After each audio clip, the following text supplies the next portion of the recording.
Halos 7 milyong pisong halaga ng hinihilalang shabu ang nasabas sa 2 naarestong sospek sa Iligan City. Sa Bacolod City naman, natagpo ang patay ang isang itim na pusa matapos umanong pagtripan ng lalaking natalo sa online game. Ang mainit na balita hatid ni Adrian Prietos ng GMA Regional TV. Kuha ito ng CCTV sa isang computer shop sa Bacolod City noong Biyernes. Makikitang tumayo ang isang lalaking customer na naka-jacket at kinuha ang isang itim na pusa na nakapwesto sa ibabaw ng computer. Kinabukasan, natagpo ang patay ang pusa, duguan at may mga sugat sa katawan. Ayon sa mga may-ari ng computer shop at pusa, na bad trip ang lalaki dahil natalo siya sa online game at ibinaling ang galit sa pusang si Rinco. Hindi na yan nahuli kam pero may mga saksi raw.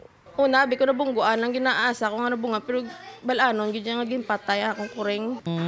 Di man na nila sala mo daw parehas man bala sa mga tao. Ang may mga ito man nga tao, hindi man na nila sala nga mo na color nila. Ginhatag sila sa Ginoo nga color. Plano nilang i-report ang insidente sa pulisya para makapagsampa ng formal na reklamo. Handa raw silang tulungan ng Bacolod City Veterinary Office at animal rights groups. Naman nga the color, does that have to do with swerte or malas? May mga iba naging siguro nga tao nga, amo man nagyapon ng ilang ginapatihan o ginagamit lang ng rason para may gusto himuon niya malain. No? Hindi pa natukoy kung sino ang lalaki. Nasirang bahay sa Lapu-Lapu City sa Cebu matapos madaganan ng gumuhong pader ng isang supplier ng graba at buhangin.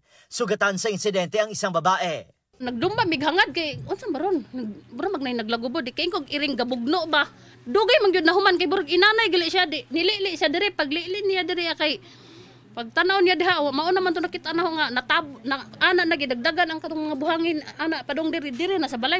Ayon sa isang residente, ngayong buwan lang may nakitang bitak sa dingding ng kanilang silid.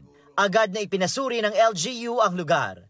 May natanggap na raw silang petisyon galing sa mga residente tungkol sa kumpanya. Prior sa ilahang petition, doon na natay gihimong resolution prior sa ilang petition kay I know nga natay truck van diri niya aside na ang eskwelahan no kay traffic dili gid siya recommended for stockpile. That's the reason why nga pagkuha nila sa barangay wala gid ko ni issue og clearance. Ayon sa isa sa mga nagpakilalang may-ari, ipapahinto nila ang operasyon ng kanilang sand and gravel company. Nangako rin siyang sasagutin nilang danyos. Pinuntahan ng LGU ang lugar para isilbi ang cease and desist order. Halos 7 milyong pisong halaga ng hinihinalang shabu ang nasabat sa operasyon sa Iligan City. Aresado ang 2 sinasabing middleman ng isa umanong big-time drug dealer sa bansa. Ayon sa PDEA, mahigit 1 buwang tinitiktikan ang 2. Sila ang pinakahuling naging katransaksyon na allegedly inutosan ng Big Boss galing sa Maynila na mag-deliver ng droga. Actually, ang operation sana nito ay from here at dinala sila sa Marawi City at doon ang transaksyon. Nagbago na naman nung mga habang nagkakaroon ng negotiation at transaction at dinala sila sa Iligan. Dagdag ng PDEA, posibleng mula sa labas ng bansa ang mga droga lalo't isang Chinese national ang itinuturong big boss sa mga suspect na hindi muna pinangalanan ng mga otoridad. Mula rin daw sa Metro Manila ang mga droga at ibinyahe papuntang Northern Mindanao. Hindi na nagbigay ng pahayag ang mga suspect. Adrian Prietos ng GMA Regional TV, nagbabalita para sa GMA Integrated News.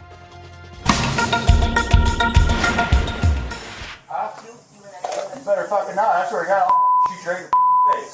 Okay, I'm sorry. The off the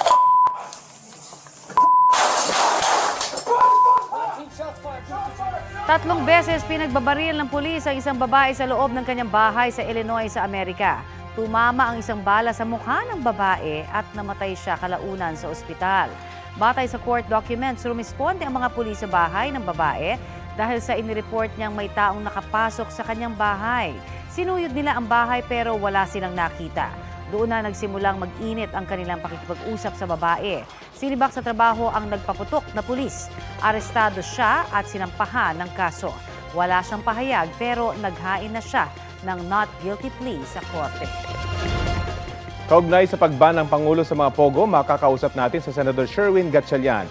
Magandang umaga at welcome po sa Balitang Hali. Magandang umaga, Rafi. Magandang umaga sa ating mga tagapanginig. Opo, nagulat po ba kayo sa ginawang anunsyo ng Pangulo nung kanyang SONA, bagamat sunod-sunod na yung mga panawagang iba yung Pogo? Nagulat ako dahil ini-expect ko na doon sa may peace and order portion niya sasabihin. Pero ginawa ng ating Pangulo na grand finale yan na mas maganda yung impact. At ako nagpapasalamat ako sa kanya dahil binigyan niya ng malinaw na mensahe ang bansa na ang Pogo ay bawal na at hindi na papayagang mag-operate sa ating bansa. Gaano kaya kalaki yung sinagawa niyong hearing dito sa desisyon ng Pangulo na iban na ang Pogo sa buong bansa? Actually, Rafi, matagal nang rin-recommenda ng mga senador na i-ban na yung Pogo. As early as 2022, nung lumalabas na dahan-dahan ng mga krimen at dumadami na yung issues ng human trafficking, nagrekomenda na ang Senado na i-ban na ang Pogo sa ating bansa.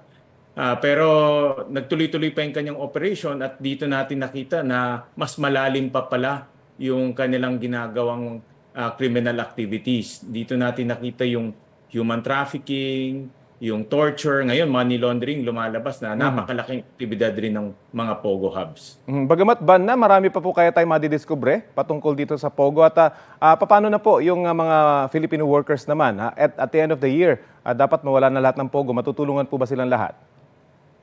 Rafi, hindi namin pababayaan yung mga nagtatrabaho sa Pogo, yung mga kababayan natin. Merong around mga 20,000 na mga kababayan natin na nagtatrabaho sa Pogo. Ito ay sisiguraduhin natin makakakuha sila ng ibang trabaho o makakuha sila ng kabuhayan. Ang Department of Labor ay malaki yung pondo nila sa cash for work at sa temporary employment. At sisiguraduhin namin na makakakuha sila ng tulong galing sa Department of Labor. Meron na ho ba kayong binabalak na batas para masigurong yung mga ganitong pag-usbong ng Pogo, anything negative, hindi na maulit dito po sa Pilipinas?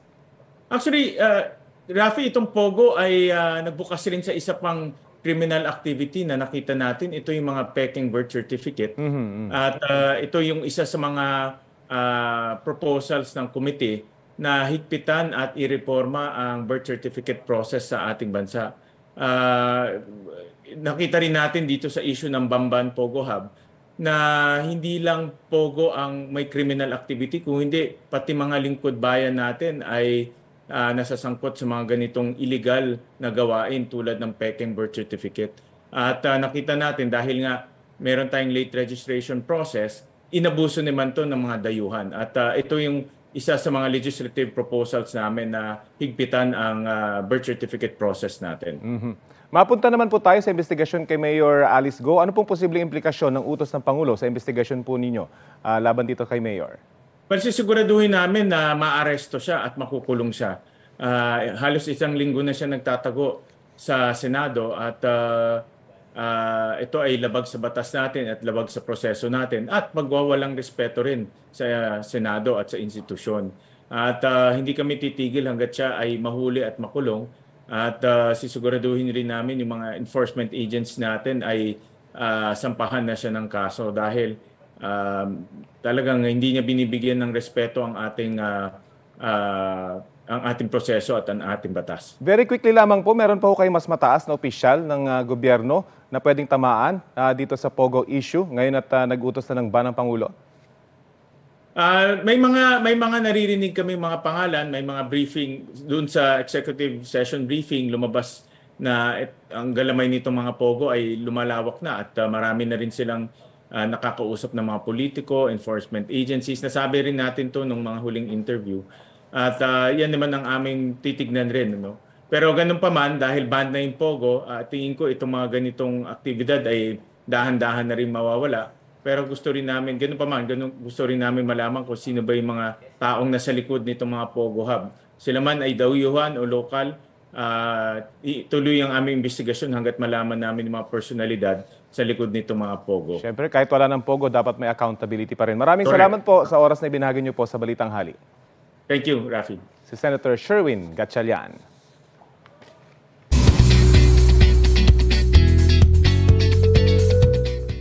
Latest na ngayong Tuesday, mga mare at pare, more snippet ang inilabas para sa Cinemalaya 2024 entry ng GMA Pictures na Balota. Hoy, baklang garapata, anong ginagawa mo dyan? Rocket lang, tuwag mo ako anuhin. Sa 30-second trailer, kita ang bardagula ng karakter ni Sasa Girl at Esnir as endorsers ng magkalabang political candidate. Sunod naman si Teacher Emmy, played by Kapuso primetime queen Maren Rivera, na bit-bit ang isang ballot box. Parang dumaan siya sa butas ng karayo, maprotektahan lang ang boto ng sambayanan. Mapapanood ang balota pati na ang Lost sa Bongeros at Alipato at Muog sa mga piling sinihan sa August 2 hanggang 11. Sa August 7 naman, may gala screening sa Cinemalaya ang restored at remastered version ng award-winning 1998 film ng GMA Pictures na Jose Rizal. Obra yan ng namayapang direktor na si Marilu Diaz-Abaya sa panulat ni June Lana, Peter Ong Lim at National Artist for Film and Broadcast Arts Ricky Lee. Another cast member reveal naman para sa 2024 Metro Manila Film Festival entry ng GMA Pictures na Green Bones. Makakasama ni Kapuso Drama King Dennis Trillo at Sofia Pablo, si Black Rider star Ruru Madrid. Kabilang ang Green Bones sa first 5 official entries para sa Golden Edition ng MMFF. Sinalubong ng putik ang mga nagbrigada eskwela sa Raha Muda National High School sa Pikit, Cotabato. Napuno po ng putik ang paaralan matapos ang malawakang pagbaha sa probinsya nito pong mga nakaraang araw. Nasira ang ilang gamit tulad ng mga computer, printer at iba pa. Nabasa rin po ang mga libro at module ng mga estudyante. Umaasa ang mga guro at magulang na maging handa at maayos na ang paaralan para sa pagbabalik ng klase sa susunod na linggo. Nakatakda na rin pong tumulong sa paglilinis ang lokal na pamahalaan.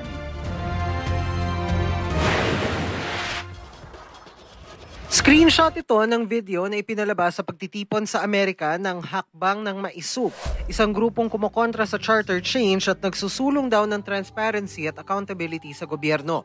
Sa naturang video, may lalaking may hawak na maliit na lalagyan na ang nilalaman na puting tila pulbos na kinuha nito at nilagay sa ilong. Walang binabanggit sa kung sino ang nasa video pero may sigaw ang mga nanonood. Naroon sa pagtitipon si Noy Duterte presidential spokesperson na si Harry Roque na isa sa mga nagpost ng naturang video online. Ang video kumalat agad sa social media at nakarating na sa atensyon ng mga opisyal ng Administrasyong Marcos na mabilis na binatiko sa mga nasa likod nito. Malicious. Koreano yun, hindi Pilipino. What do you mean, sir? Is that fake? Nakita mo naman. Okay. And what's the purpose? Bakit kaya ngayon pa nila nilabas? Paninira. Si DILG Secretary Benher Abalos nagpakita rin ng screenshot ng video at kinumpara sa larawan ni Pangulong Marcos. Hindi ho ako naniniwala na ang lalaking nandun ay ang ating Pangulo. Hindi ho. Sa tagal na kakilala ko ang ating Pangulo, yung mga features niya ay hindi po siya yun. Tignan niyong maigi ang tenga rito. Pagmasdan niyo, yung larawan ng ating Pangulo sa kaliwa, yung earlobe, tignan nyo yung nasa kanan. Diyan pa lang makikita nyo sa mga panahon ngayon, sa mga maging mapanuri tayo. Huwag tayo basta-bastang maniniwala rito. Inatasan niya agad ang PNP na imbestigahan ang video. On first glance, ang unang nakikita nating violation dito is that of our anti-cybercrime law. If they will be proven to be liable under Republic Act 10175, as I've said, ang penalty po is minimum of 4 years, maximum of 8. Ngayon pa lang, sabi ng Department of Information and Communications Technology, obviously, no, it's a fake video na sinicirculate sa mga online platforms. Sir, will you be asking these platforms to take down the video? Yes, actually, many of them have already responded. Fabricated yung content. Hindi nga synchronize yung video eh. Masyadong magaspang ang pagkagawa ng overlay ng content. Tanong naman ng mga opisyal ng gabinete, bakit sa Amerika ito ipinalabas? Yan po siguro ay parte ng plano nila upang sila po ay hindi masubject sa jurisdiction ng Philippine authorities. Kami po ay nananawagan sa authorities po sa Estados Unidos na imbestigahan po itong insidente na ito. Sabi rin ng Defense Department, bahagi ang video ng isang plano. Meron po talagang matinding plano na i-destabilize po ang ating gobyerno. Araw po ng SONA, naglabas po sila ng peking video at sa Amerika pa. Makasariling at mga karumal-dumal na mga tao na ito. Yan din ang tingin ng anak ng Pangulo pero ayaw niya raw itong patulan. I don't think it's even worth dignifying. All I'm gonna say at that is it's clearly a pathetic attempt at destabilizing. I mean, at this point, are you really surprised? It's what they've been trying to do for so long already. Sa isang pahayag, sinabi ni dating Pangulong Rodrigo Duterte na walang kinalaman ang national leadership ng hakbang ng maisug sa pagpapalabas ng video sa mga pagtitipon ng grupo sa Vancouver, Canada at Los Angeles sa Amerika. Desisyon daw ito ng mga volunteer ng maisug doon. Dano Tingkong, nagbabalita para sa GMA Integrated News. Ito ang inyong Regional TV News. Nasagip ang isang lalaking nalunod sa dagat na sakop ng Corimao, Ilocos Norte. Ayon sa PNP, nakainom ng alak ang biktima ng maligo sa dagat sa gitna ng picnic kasama ang kanyang pamilya. Maya-maya pa nakita na lamang daw siyang walang malay. Sinagip siya ng otoridad at nilapatan ng first aid. Itinakbo siya sa ospital at ngayon maayos na ang kalagayan. Ilang tindero ang nabiktima ng pekeng pera sa Bacolod City. Ayon sa isa sa mga biktima sa Libertad Public Market, hindi niya napansin na peke ang 500 peso bill na ibinayad sa kanya at nasuklian pa niya ang bumili.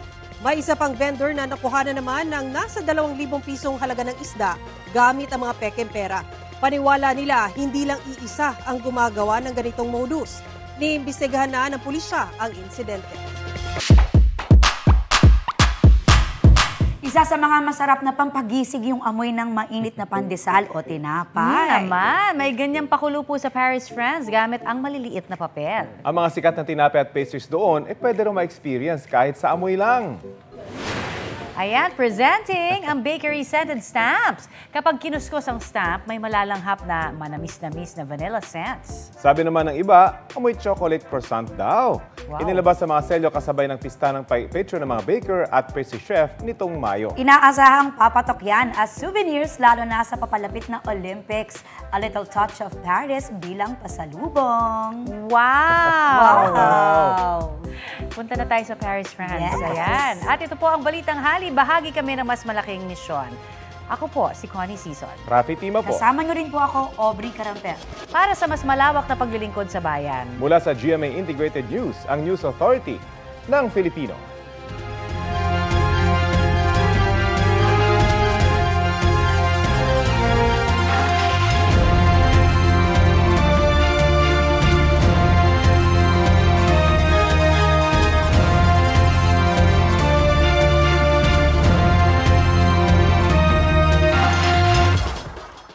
Kapuso, para sa mga maiinit na balita, mag-subscribe sa GMA Integrated News sa YouTube.